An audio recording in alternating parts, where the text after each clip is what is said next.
Бројки со Наташа Мерсовска на Радио Слободна Македонија. Добар ден, ја слушате економската емисија Бројки на Радио Слободна Македонија. Како функционира бизнисот во услови на политичка криза? Дали субвенционирањето на странските компании ги даде очекуваните резултати? Како да се надмине јазот на во платите меѓу мажите и жените? За ова ќе разговараме со мојот гостин денеска, Благиза Петревски од Институтот за истражување и економски политики Фајнанстинг. Добар ден, Благица, ви благодарам што издвоите време да гостувате во Радио Слободна Македонија. Добар ден, ви благодарам на поканата. Драго ќе ми биде да дискутираме на овие теми. Ви благодарам. Моето прво прашање до вас е како функционира бизнисот без влада во услови на политичка неизвестност? Сметам дека во целиот овој изминат период Македонија веќе во една константна криза, политичка криза, веќе подолг временски период и бизнисот и економијата се жртва на таквата ситуација. Тоа можевме да го забележиме и од последните бројки на бруто домашниот производ, меѓутоа и прогнозите кои што се за следната година. Сепак политичката криза влие и си го зема својот данок. Минатата година од резултатите на бруто домашниот производ, главно потрошувачката на домаќинствата беше таа која што го влечеше бруто домашниот производ, додека пак инвестициите беа тие кои што влечеа надолу да оди овој целата економија.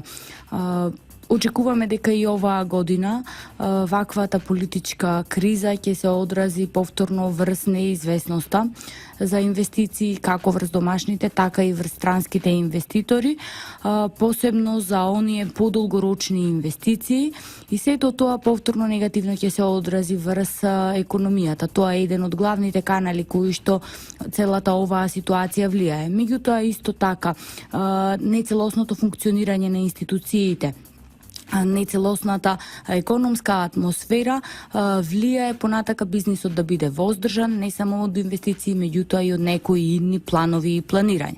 Тоа секако може да се одрази негативно и врз релациите со бизнис партнерите од странство, затоа што сепак бизнис партнерите од странство гледаат каква е стабилноста во една економија и имаат одредени резервирања во даден момент дека можеби нема да постојат навремени испораки на производи и на услуги. Она кое што на среден рок е многу позначајно и кое што треба да се дискутира е каде се реформите, економските реформи во која насока се движат. Во услови на една подолгорочна политичка криза, сите овие економски реформи се на некој стендбај, се на воздржаност и не се работи на полето на среден рок да се направат тие реформи, меѓутоа и да се овозможи една подобра деловна клима. Тоа е моментот кој што лично мене повеќе ме загрижува, затоа што ние доколку сакаме да побрзо да излеземе од оваа ситуација и да имаме побрз економски развој, нас ни се потребни стапки на економски раст од 5-6%. За да стигнеме до тие стапки 5-6%, меѓутоа во континуитет да постојат, потребна ни е добра деловна клима и сериозни економски реформи. Во моментот тие економски реформи се воздржани и се сопрени на некој начин. Споменавте дека и домашните и странските компании се воздржуваат од инвестирање, граѓаните се воздржуваат од трошење. Како сега да се вратат повторно странските инвеститори да вложат кај нас? Кога се е стопирано? Тоа е едно потешко прашање, меѓутоа да кажам дека излезот од политичка криза е решение. Да, сите очекуваме излезот од политичката криза да биде едно од решенијата, меѓутоа и како што и претходно напоменав, мора да се вратиме на градење на тие релации, односно на продолжување на комуникација со странските директни инвеститори и секако да ја подобриме деловната клима, да ја вратиме таа стабилност на деловната клима, а потоа да разговараме за подолгорочни соработки со странските инвеститори. Јас се надевам дека дел од оние странски инвеститори кои што во моментот работеле ќе ги пренесат своите искуства. Се надевам дека дел од нив имаат позитивни искуства и дека наскоро ќе се вратиме на тие долгорочни патеки. Finance Think имаше едно истражување за ефектите од субвенционирањето на странските компании. Што покажа резултатите од ова истражување? Finance Think работеше на странските директни инвестиции, правевме кост-бенефит анализа, кои се трошоците, кои се бенефитите од стратегијата за привлекување на странски директни инвестиции и генерално на долг рок, доколку ги анализираме, привлекувањето на странски директни инвестиции дава позитивни ефекти. На краток рок, доколку ги анализираме трошоците во однос на бенефитите, трошоците се поголеми од бенефитите. Меѓутоа, на среден и долг рок, очекувањата се дека бенефитите од привлекувањето на странски директни инвестиции ќе ги надминат трошоците. Зошто се значајни тие среднорочни?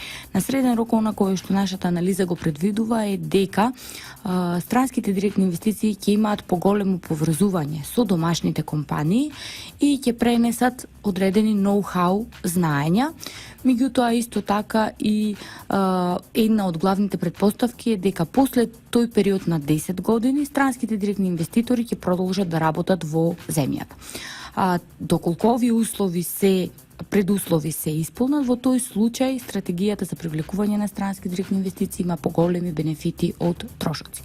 Меѓутоа, секако, тука едно од значајните полиња кои што во следниот период мора да бидеме пофокусирани е како странските инвеститори да ги поврзиме повеќе со домашните компании. Тоа е значајно од два аспекти. Прво е значајно да се пренесат тие знаења кои што странските и менаџери и компании ги имаат можеби понапредни во однос на домашните компании. Меѓутоа, второ е значајно за да се поврзат за додадената вредност која што ќе остане да биде поголема. Односно, поголем дел на рачките да се прават од домашни компании, поголем дел на услуги. На тој начин бенефитите ќе бидат драстично поголеми.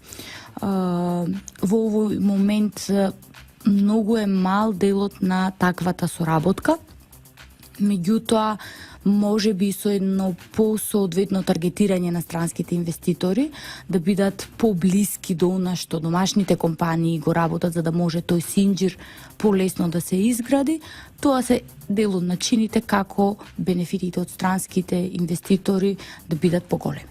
Колку влезот на странски компании влијаеше за модернизација на производството?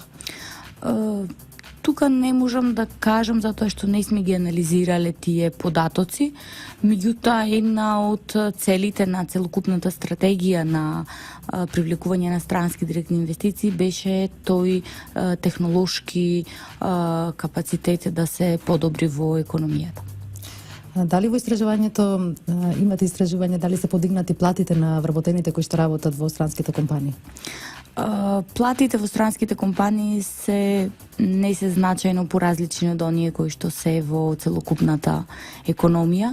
Тие се движат во тие рамки кои што ги нуди економијата, меѓутоа тоа сметам дека е и до некаде очекувано, затоа што странските инвеститори кога доаѓаат, не доаѓаат за да понудат плати еднакви како што се во нивните домашни земји. Сепак еден од мотивите зашто дошле е нивото на ниски плати.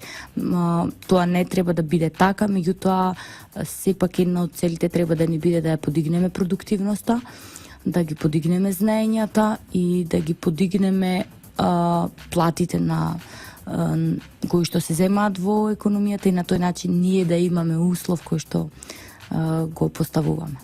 Петрески, да предлагам да направиме мала музичка пауза, да ги слушнеме рекламите, па ќе продолжиме со разговорот. Благодарам. Економската емисија Бројки ја слушате на Радио Слободна Македонија секој четврток во 11 часот. Со мене Наташа Мерсовска. Гостин во емисијата Бројки Благица Петрески од Институтот за истражување и економски политики Finance Think. Институтот прави различни истражувања. Едно од нив е за родовиот јаз во платите помеѓу мажите и жените, односно дека жените се за 12,5% помалку платени од машката популација за исто работно место. Зошто е тоа така? Точно така, жените се 12,5% помалку платени од мажите. Тоа е тој сиров или просечен родов јас, меѓутоа доколку ги земеме предвид карактеристиките кои што се видливи карактеристики, образование, искуство, стаж, во тој случај родовиот јаз во плати се зголемува и до 17,3%, односно жените 17,3% земаат пониска плата од мажите, а кај одредено население кое што има ниско образование, родовиот јаз во плати се зголемува и до 28%. Дел од причините зошто родовиот јаз во плати е толку голем е неактивноста на жените на пазарот на труд. Околу 53% од жените не се активни на пазарот на труд. Тоа објаснува еден значаен дел од тоа зошто платите се различни, меѓутоа исто така традиционалниот начин на размислување во нашето општество и сите оние обврски кои што жената ги има околу домаќинството, околу одгледување на деца, неплатен семеен работник, делумно жените се и тие кои што примаат дознаки од странство каде што сопругот оди работи, плаќа на жената и праќа на жената, сето тоа се фактори кои што влијаат жената да зема пониска плата од мажите. А како е на менаџерските повисоки позиции? Кога ќе ги споредиме според образование, високо образование, кај лицата кои што се со високо образование, па и на тие менаџерски позиции, овој јас скоро и да не постои. Се чини дека најтешкиот пат е додека се стигне до таа менаџерска позиција, а после жената веројатно се третира еднакво како и мажот. И сега се наметнува прашањето како да се надмине јазот помеѓу платите. Ние анализиравме и испитувавме веќе скоро повеќе од една година кои се начините да се надминат и продуциравме една така наречена шоу-карт ни се нарекува, документ со препораки, каде што предвидуваме на кои начини може да се надминат овие јазови. Дел од овие препораки се насочени во тоа да се создадат услови за жената да може да се активира на пазарот на труд, а тоа е оние отварање на повеќе градинки, повеќе и институции за згрижување на стари лица, затоа што жената и понатака е таа која што најчесто се грижи и за старите лица и за децата, па на таков начин кога ќе создадат повеќе услови, жената ќе може да се приклучи на пазарот на труд. Меѓутоа исто така дел од насоките се да се овозможат флексибилни работни часови за жената, каде што ќе може да ги прилагоди своите домашни обврски со обврските на работното место. Дел од препораките се на зголемување на свеста дека овој јаз постои и жената, како меѓутоа и мажот исто така, кога одат да преговараат за својата нова работна позиција, да знаат отприлика која плата да ја бараат. Во таа насока Finance Think изработи веб алатка @plako.mk, каде што секој индивидуа може да си ја тестира која е неговата фер плата, независно од тоа дали е жена или е маж, според неговото искуство, образование и во кој сектор планира да аплицира за работа или во кој сектор Каде работи. може да се најде ова алатка? Веб платформата е онлайн алатка на www.plako.mk. Еднакви плати во компаниите, тоа е скратеницата на Plako.mk. Меѓутоа исто така оваа веб платформа дава и можност на компаниите да го тестираат колкав е нивниот јаз во нивната компанија. Во таа насока ние сакавме да промовираме компании кои што се родово неутрални и 5 компании кои што има неутралност во нивните платни списоци ги беа промовирани на настан во јануари месец. Така што дел од насоките се и самите компании во своите правилници и процедури за регрутирање на кадар да не прашуваат сензитивни прашања поврзани со родот, поврзани со тоа дали е мајка или планира да се реализира жената како мајка во иднина. Така што целиот овој сет на неутрални мерки, овозможувачка околина за жената да почне на работа, да се доедуцира, се дел од мерките кои што може да се надмине. Меѓутоа исто така тука да не заборавиме улогата на партнерот и поддршката на семејството. Дел од тие мерки се покрај она мајчинство кое што жената вообичаено го користи како породилно отсуство, да се зголеми и трендот на татковци кои што ќе го користат, кои што ќе користат оваа можност и посебно во оние први месеци кога бебето е мало, да може паралелно и мајката и таткото да се грижат околу овие обврски. Тоа се отприлика тие мерки. Исто така свеста е многу значајна да се спомени надминување на тие стереотипи на поделба на машки и женски професии, па дури уште од најмали нозе нашите ќерки да ги поттикнуваме да бидат инженери, да ги поттикнуваме да се профилираат во IT секторот, а меѓутоа исто така да не се срамиме нашите синови да ги поттикнуваме да помагаат околу домот. Ги споменавте дознаките од странство. Дали политичката криза ги намали дознаките кои што ги примаат нашите од иселениците? Дознаките не се намалија драстично.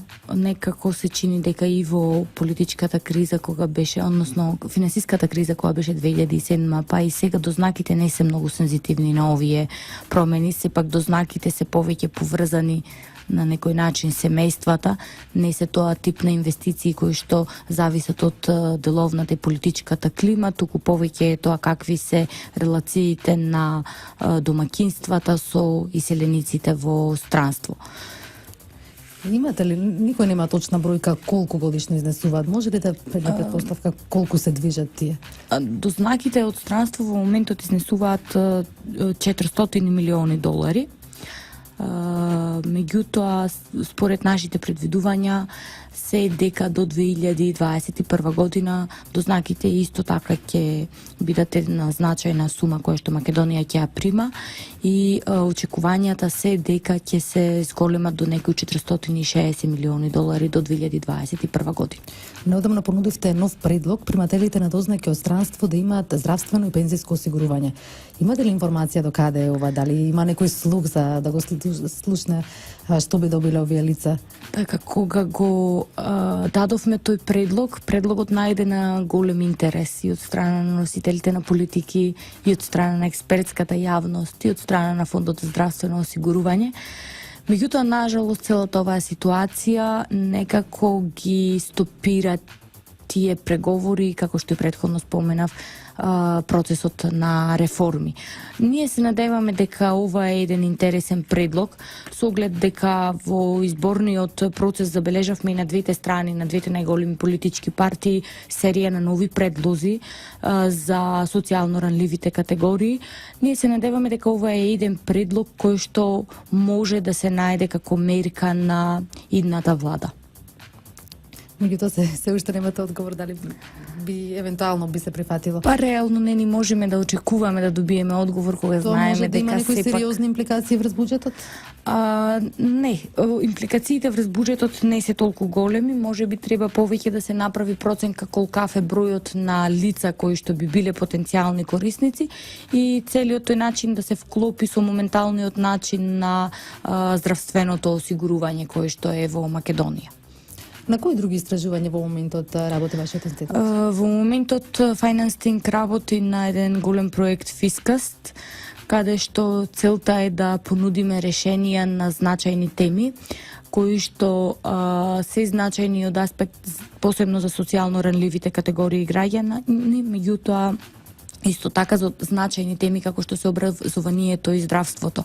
Па во таа насока во следниот период очекуваме до крај на август да бидат изработени 5 анализи за минимален гарантиран доход, анализа за како да ги формализираме неформалните собирачи на отпад, кои ќе бидат бенефитите доколку тие се вклучат на формалниот пазар на труд, потоа пензиската реформа, кои се алтернативите, решенијата, кои се буџетските импликации, кои се импликациите врз пазарот на труд и сиромаштијата. Потоа сакаме да направиме сет од индикатори за образованието, затоа што забележавме дека при последните резултати на ПИСА Македонија не беше добро рангирана, односно беше меѓу последните земји, па тука се надеваме дека доколку идентификуваме точно каде се проблемите и дадеме сет од препораки каде да се подобрат, може овие резултати да се подобрат. И две теми кои што ќе бидат во здравство. Едната е кои се ефектите и од инвестициите во здравство, а другата е дали моменталниот начин на здравствено осигурување, моменталниот модел ги нуди посакуваните ефекти. Да, споменавте дека образовниот систем е слаба тема. Се добива впечаток дека изминатиот период младите заминуваат и напуштаат Македонија. Размислувате ли можеби едно такво истражување колку млади ја напуштиле Македонија, како да се спречи тоа, како да се задржат квалитетните кадри кај нас? Испитувањето на младите целосно да се процени бројката колкава е на иселените е многу тешко, затоа што најпрво нас ни е потребно да имаме попис за да идентификуваме колкава е бројката на иселени, а дури потоа да ги идентификуваме кои се тие кои што се иселуваат. Тоа е една многу значајна тема за да се идентификува кои се лицата кои се иселуваат, мотивите генерално ги знаеме кои се, меѓутоа повеќе ни е битно каков е нивниот профил и какво е нивното размислување, што тие би можеле да понудат за домашната економија. Секако дека мерки се потребни, посебно за младите образовани кадри. Потребно е нивното вработување после образованието да биде што поскоро за тие да немаат можност да не размислуваат да се иселат. Секако тој економски мотив да прове, меѓутоа исто така потребно е да се градат нивните вештини. Во моментот она кое што постои значајен дисбаланс е помеѓу дипломата која што младите ја поседуваат и вештините кои што ги поседуваат. Потребна е една посериозна реформа за овие вештини да се подобрат. Дали тоа ќе биде младите да бидат вклучени на пазарот на труд уште додека студираат, да се овозможи делот еден семестар на пример да го поминат како некоја клиничка настава или да го поминат во компанија или да се изнайде начин поедноставно да се поврзат со компаниите. На тоа поле мора да се работи посериозно за да се сопре ваквото иселување. Односно потребно е да се подобрат условите за младите да се вработат, може би да се само вработат, исто така да се поттикнат во мотив, но и да се подобрат нивните вештини. Благица, јас ви благодарам што извоивте време и гостувавте во Радио Слободна Македонија. Благодарам, Наташа. По кратката музичка пауза ќе ги слушнете и најважните економски настани. Бројки со Наташа Мерсовска на Радио Слободна Македонија.